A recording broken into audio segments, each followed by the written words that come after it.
Hello everyone and welcome to the Faculty Lounge today. This is Tim Stack here at the Utah Education Network and we're glad you could stop by and join us.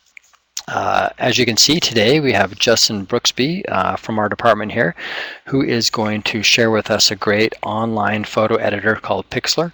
I think if you haven't taken a look at this before, I'm sure when Justin's finished today you will want to. It's a great tool. So I'm going to let him get right into it. Just a reminder, if you got a question or a comment, we'd love to hear from you, and you can enter in those things in the chat room in the lower left-hand box down there. Also, all of these are recorded, so if you'd like to share this presentation with a colleague, the link will be available in the Faculty Lounge section of our website. So with that, I think Justin is ready to go. All yours, Justin. Thanks, Tim. Appreciate you guys being here today. One of the things that we see a lot in education nowadays is movement to do a flipped classroom or blended learning environment. So we see more and more teachers needing to create web content and make them multimedia rich. One of the issues that I've seen is having the experience to find images that would be appropriate for the course and make simple edits to those images. So I believe with just knowing a little bit about simple edits to images, you're able to go a long ways if you are doing anything with images in your online or flipped classroom environment. So that's why I wanted to show you this today. And the other problem is that a lot of these photo editing software pieces are expensive to use. Photoshop in the past was expensive to purchase, and also Adobe's on a subscription basis now, so lots of people don't want to subscribe to that, and most people don't need all the editing features that Photoshop has to offer. They just need to make these simple edits. And I think another important thing to note is that a lot of schools want to use Chromebooks nowadays, and there's a problem there. You can't install Photoshop on a Chromebook. So I found this great website, Pixlr, that allows you to do photo editing online, save your photos online, and even pull from a lot of your accounts that you have created already. So I kind of wanted to show you two parts of this. One of them will be searching for images, and one of those, things that you need to look for images is the Creative Commons license. So I know we're all tempted to just go to Google and get whatever image we want, but I think we should all make an effort to find content that is available and properly licensed for us to use in our learning environments. Then the second part I'm going to show you is just a few things that you can do with the Pixlr editing software. So I'm going to share my screen here with you guys so you can see what I'm talking about. Okay. So I'm going to show you a couple different places to find images. And the first one, of course, that I'm going to show you is on my UEN. Okay. And that spot's in eMedia. And a lot of you probably seen this before, but you're going to find a lot of educational images in here. So the first place I like to go in eMedia is into the search area. And when I do my search, I like to do a search on media type, and then I can pick what type of media I want. Since I'm dealing in images, I'm going to do an image search. And then I want to search for a volcano. Okay, so here's an easy way you can find images to use. I can find this composite volcano here, and I can download it to my laptop. Okay, that's option one. The second option that I like to use is this website called searchcreativecommons.org. Okay, this is the website here. And a lot of sites now offer you ways to do Creative Commons search, but the reason I like this one is because it has a number of different sites already there for you that you can search from. Okay. Now I do want to just note, when you look for images on here, you can see down this area that you need to make sure, double check that the images that you're using have the proper licensing for you. So just a small caveat. So in here I can search volcano, and I have a number of different search engines available to me. Flickr, for example, has a lot of great photos. I saw this one of this volcano earlier from NASA. It's awesome. I mean, look at that. Love to use that in my course. So I just wanted to show you kind of some of the different results you can do on volcano, just on these different websites looking for different items. And there's a lot of great photos that you can use on here. A lot of these, so for example, if you look in here and you click on this info here, it can show you what they want. So this one just be an attribution. And they're all different, just depending on what you look up. Another thing that I didn't point out is you can do different types of searches. You can do search for commercial purpose only, or you can do a modify, adapt, or build upon. So you're going to get different results depending on which one you put in there. So a couple of these different sites are really great in finding images that I might want to use. Okay, so let's say we find our image, but we need to make some simple edits to it. It's not always exactly what we want. Maybe we need to resize it. Maybe we want to put some labels. Maybe we want to find a picture of a composite volcano, and then for our teaching purposes, we need to put in some labels, for example, that show that composite volcano has steep slopes on the side, or something like that. So we need to make these photo edits. Maybe we need to crop it or resize it or do different things with it. And that's where you need to have a simple photo editing software to use.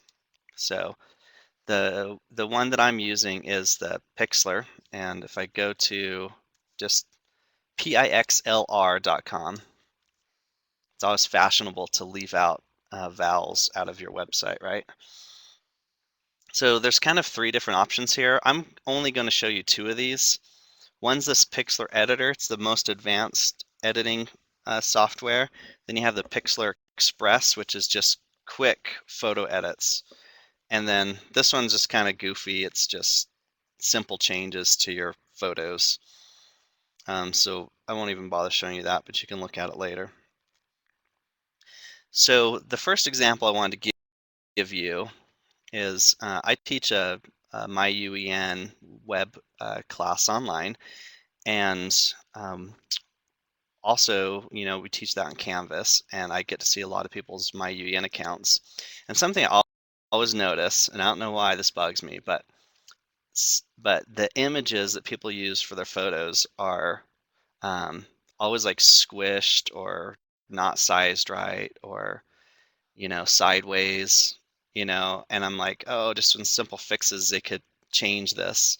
So I'm going to show you one of those problems. Now, a lot of websites have eliminated this problem because it resizes the image for you automatically if it's not proportionate, but my UEN, for example, does not do that.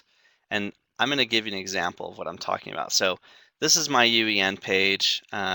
This is going to be the same image you see if you go to my public page. But this one is proportioned correctly. But if I go to, I'm just going to put a different picture in there, for example, so you can see what I'm talking about. So this is where I change my picture. And I've got a bunch of pictures of Alex Trebek. And here's one I have. And I want to put Alex's picture up there. So I click open, add it in there, save it. And you see what happens to his face? It's squished. And I see that all the time. And so just a simple change, you could fix Alex's face so it's not squished. If I close this and resize, now you can see me. Okay, so that's a problem. So simple thing you could do, I'm going to show you two ways to do this. I'm going to show you the hard way first, and then I'm going to show you the easy way second, so you can say, oh wow, the easy way is so much easier. So I'm going to go into the photo editor here, and the reason why I'm showing you this is just an example of some of the simple edits you can do with this. Another reason I like this is I'm familiar with Photoshop, and the layout is very similar. It's not exact, but it's very, very similar. You're not going to find a lot of the spruced up automatic things. Like in Photoshop, there's lots of things you can just hit 2 buttons and it's done for you. You have to go back to some basic editing abilities with Pixlr. So I'm going to show you something real quick here. So another reason why I said I like this is because it would work good with Chromebooks. So I have this open here. I can go to File, and I've created an account for myself. You can see I'm logged in. And I have an image library where I can actually save photos to the Pixlr library, so I don't have to save them to my machine. So I've got Alex squished here. And I've connected my Google Picasa account, so I can also pull images straight from Picasa, Flickr, Facebook pretty easily. So if I click on here, here's a trip when I was in Atlanta at the Coca-Cola place. We were just talking about this at lunch. You could have these different flavors to pick of soda.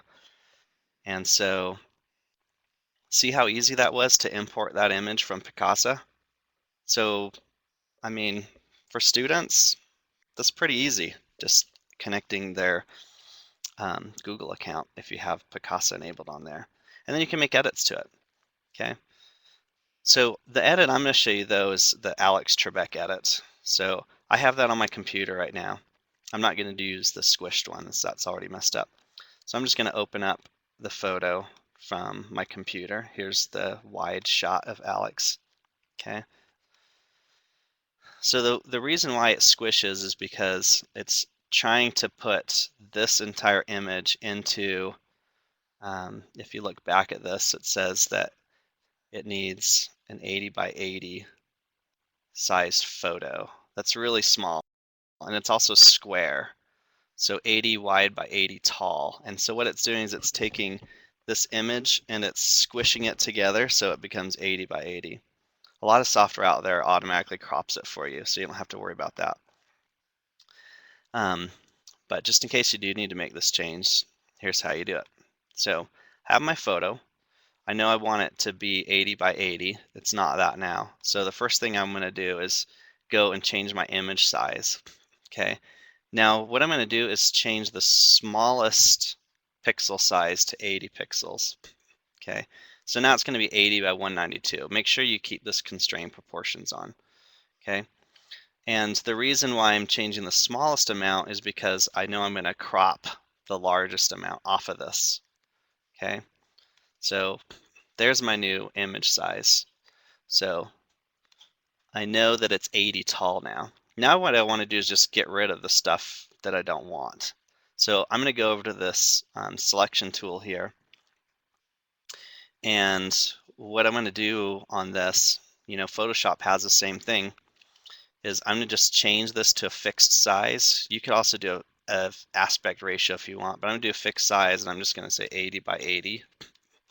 Okay, and then when I come down here and click, it's going to give me an 80 by 80 square that I can just center right up on my photo. Okay, so that's the portion that I want. And then I can just come up to image and I can click crop. And that's it. So this image, when I upload it now, is going to be the proper size. With Pixlr, I can just take this image and I can save it. I've got a number of different formats to save it in. I always like the PNG format for some reason. It just works great with the websites.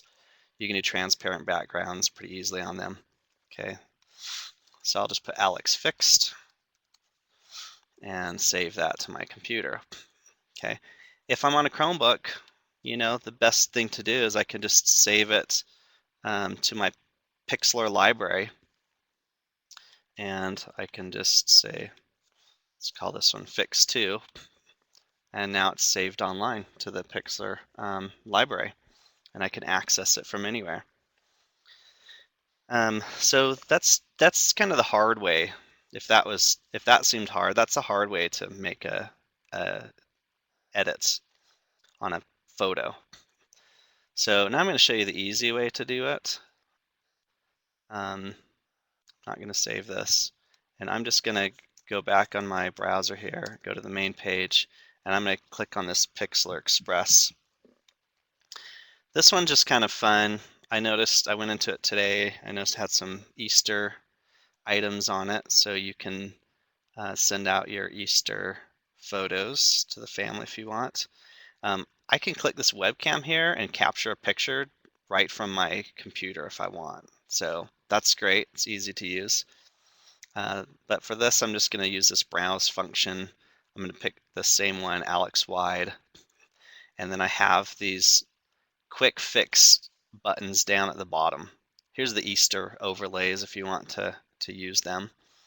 Put some Easter eggs or some flowers around your photo.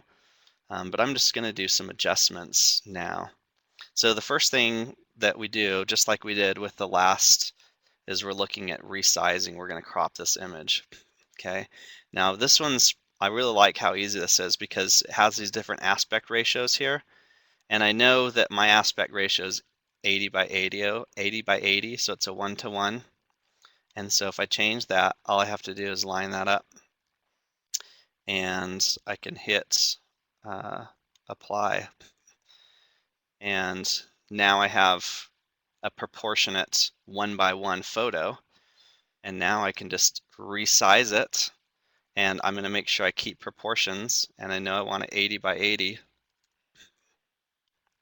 Okay, and I hit apply, and then that image is done, and I can hit save. Okay, not as many options, so we'll say wide 3. This one doesn't not give me an option to save it to an account, but those are just quick photo edits. So if you want to see some of these others, I've got this blank. This one's the background's cropped out, so you can do a lot with this picture. Like if you want to put it in different backgrounds, except Alex has gray hair, so the selection tool doesn't work as well around his gray hair. I'll show you that in just a second. But some of these effects, you can just do some fun things, with these. You can give them a carrot. So, you can just rotate that. There. Now he's eating a carrot. Okay. So real simple. There's some stickers in here. The stickers are the same as like that carrot. You can put stickers in there. The type function's pretty good. Lots of times I just want to put, if I'm, for the volcano, for example, if I'm just labeling stuff on the photo, the quick edits are great, and it makes it so much easier than opening up Photoshop and doing everything in there. So, that's the Pixlr Express. So I wanted to go back real quick and show you a little bit more on the other version of Pixlr, just to kind of show you what else it can do on this Pixlr Editor.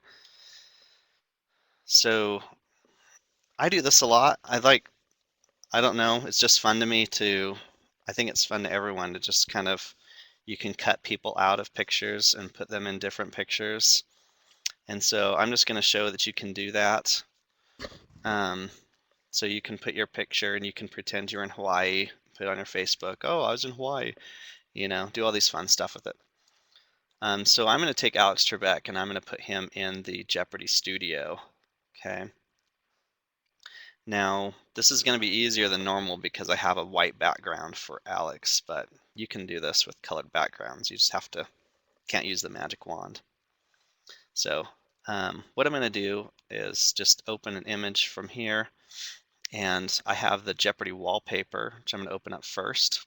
Okay, that's my first image. And then I can open up a second image. See, this is also great. I can have multiple windows open as well. Okay. So now I'm going to put Alex and make it look like he's standing in front of the Jeopardy board. Okay.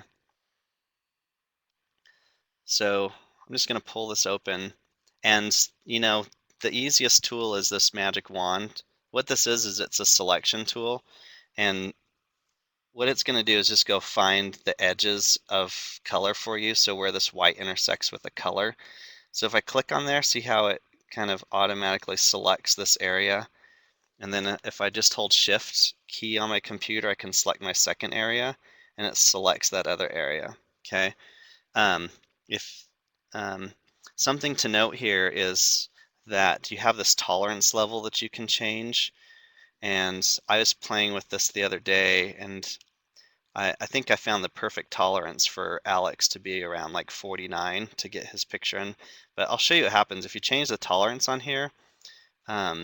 It's not going to be as picky the higher you go, so you can see more is selected here, so it doesn't work as well.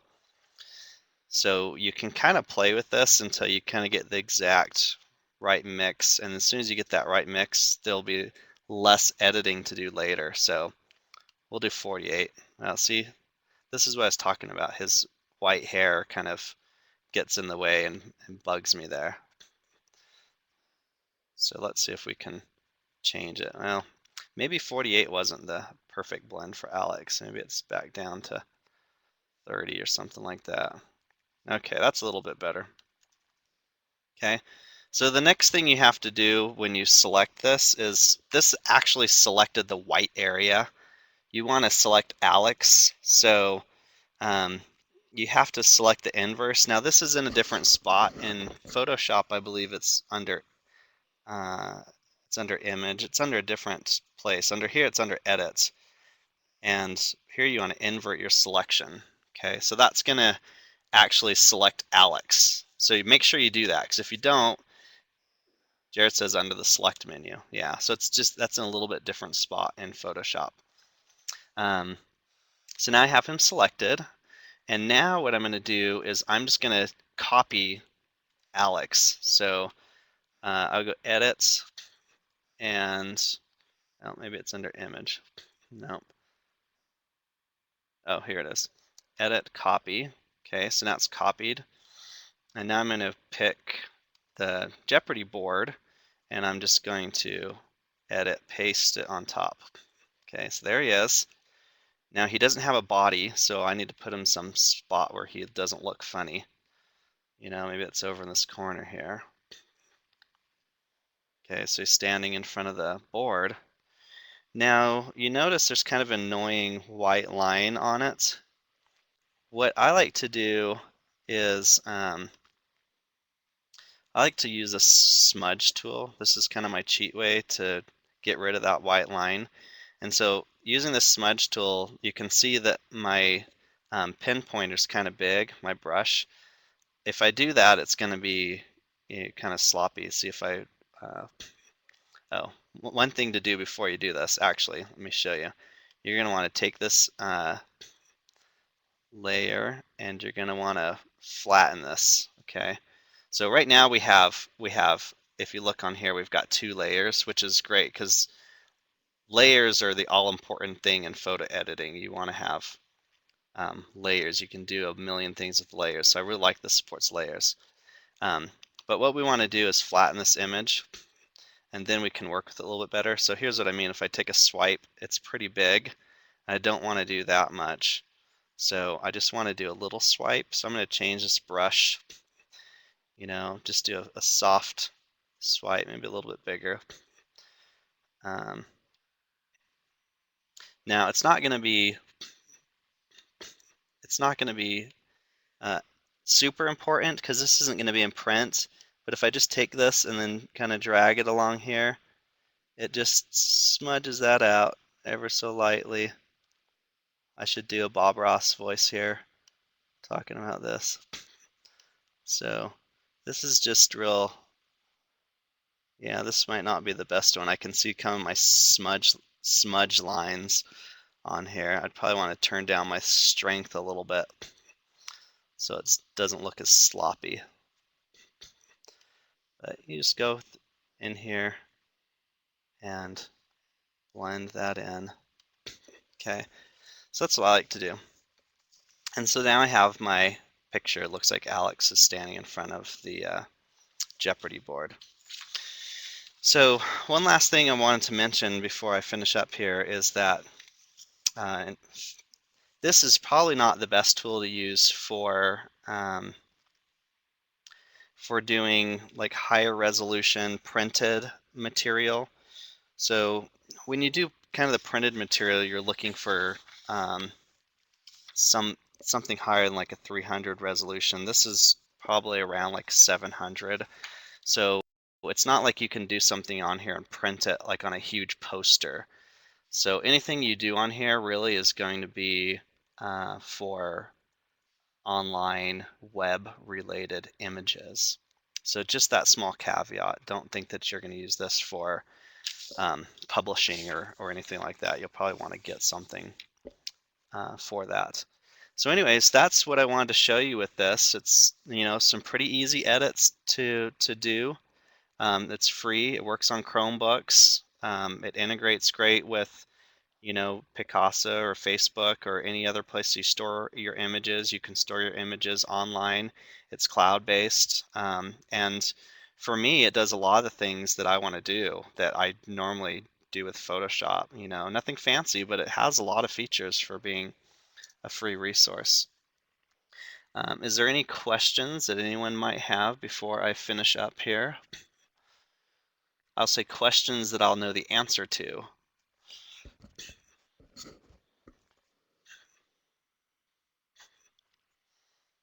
Okay, it doesn't look like there's any questions. Jared's typing something. Okay, yeah, nice alternative to Photoshop. So, okay, well, thank you very much. I appreciate you joining us for the Faculty Lounge today. Have a great day. All right, well, thank you, Justin. We will be wrapping up now. And just a reminder, next week, we're going to have Jared Covili on, and he's going to talk about some of the fitness tech that's out there. It's one of the a really growing area, from wearing a Fitbit to using Strava, maybe some other various things that he has in store. So hopefully you can join us and get a little bit more fit. Thanks for watching. Have a good Easter.